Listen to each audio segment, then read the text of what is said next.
So you know you are set on moving, but there are so many moving parts and you're wondering, what's the timeline? When should I list my home? When should I start looking at homes to buy? When should I solicit the help of a realtor or a mortgage broker? Well, this video is going to go through all of that and more. Let's dive in.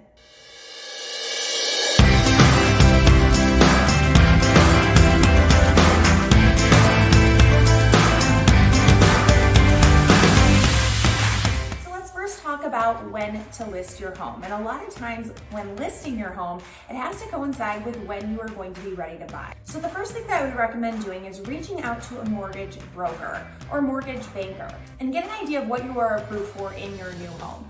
Will it require you to sell your current home in order to be approved for a mortgage for that next home? Or is it a situation where you could technically afford two homes at once if you absolutely needed to, so you can go ahead and purchase a home without having already sold your previous home if it comes down to that? Many mortgage companies also have options to bridge, meaning bridge the equity that you have from your previous home into a down payment on your new home before you actually close on your old home. So that is also an option. And if you need a recommendation, I have several mortgage partners that I work with very closely to help coordinate and make sure this process runs very smoothly for you. Next thing I would recommend is reaching out to a realtor. I love speaking with clients and just kind of giving them some education in the very beginning of their search. A local realtor will be able to generate some ideas for you of homes that might be available, both new construction communities that might be something within your consideration, as well as existing homes. Getting this kind of market data and research and just a lay of the land will really be helpful for you to set your own expectations of what type of home you might be able to afford with the information that you get from the mortgage broker, and then also seeing what you can get for that dollar. What features, what amenities, what things in the area that you're looking to be around. These are all considerations for you to start thinking about as you're looking for your next home. It's so important to consult a realtor because they'll be able to tell you how long homes are sitting on the market, specifically in the price range and the type of criteria that you're looking for. And if sellers are likely to entertain contingent offers, meaning an offer that is contingent on you selling your previous home, if that is something that you need to do in order to move forward and purchase that home. Now the market's been shifting a lot lately, more to a buyer's market. 6 months ago, I'd say no way can you have a contingent offer. However, in today's market, we're seeing more and more of that. So reach out to me specifically and we can talk about your situation. And if it makes sense for you to start putting in contingent offers or waiting until you have that cash in hand from your previous sale to start putting in stronger offers. Also something called an as-is offer. And this is an awesome strategy if you are out of town and you are shopping online. Maybe you find a home that you fall in love with and you absolutely want this home, but you want to be able to visually inspect it yourself and actually fly in to see the home. We can actually put in what's called an as-is offer. And what that means is you have 15 days from when the offer is accepted to back out for any reason, no matter what. As long as you decide that you don't want the home, you can back out and get your full deposit back.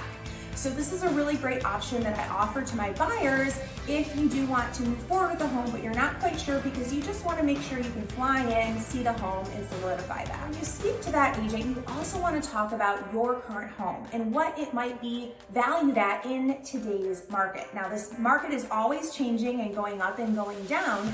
However, it is a good idea to get a baseline of what your home would be valued at in today's market. Now, you might think that's pretty easy. I can just look around at the listings in my current area. But you know, that's what the price is listed for, not necessarily what homes are selling for. So make sure you talk to that agent. I'd be happy to help you if you are here in the Southwest Florida area for what homes are actually selling for in your neighborhood, how long those homes are on the market, and that will help you back into a timeline for your project and for your move.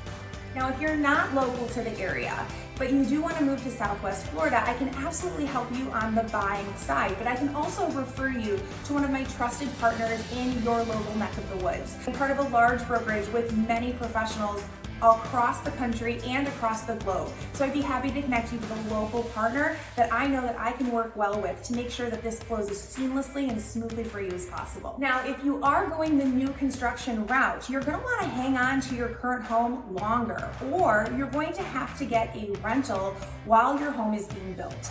Most new construction builders will take between 10 and 14 months for your home to be built after you give them the go and put down your initial deposit. So don't go selling your home thinking you're going to move right into a new construction development if that might be the case. Some new construction builders have what's called inventory or spec homes.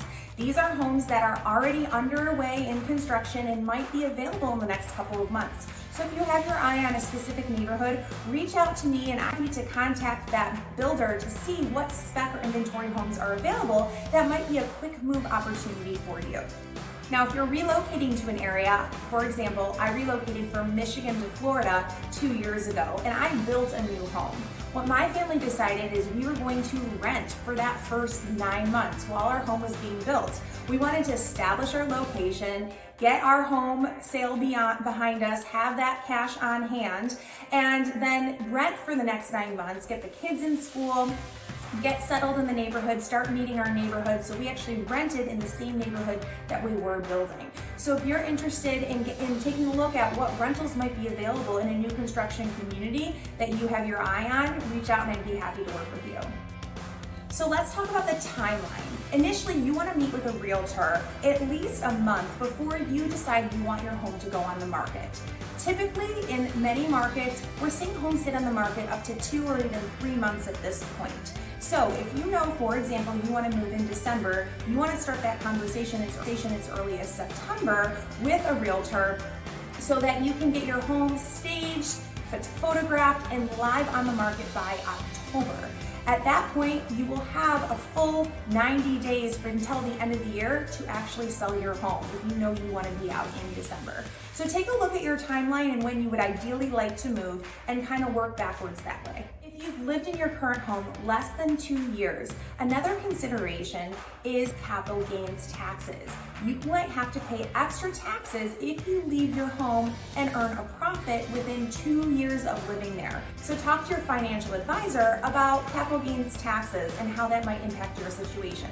This might actually help you make the decision to wait to sell your home after that 2-year mark has passed. So I know this was a lot of information and a lot of moving pieces and things to think about. However, know that you are not alone. It would be my pleasure to help guide you through this transition in your life. Please reach out if you just want to talk about the market, if you want to talk about maybe what your budget might be, what your home might be valued at. Talk to a mortgage banker. I'm happy to make those connections for you very informally just to help get the ball rolling. Thanks so much for watching. Make sure you subscribe to my channel, follow me on Instagram and on Facebook, and I look forward to connecting with you soon. Have a great day.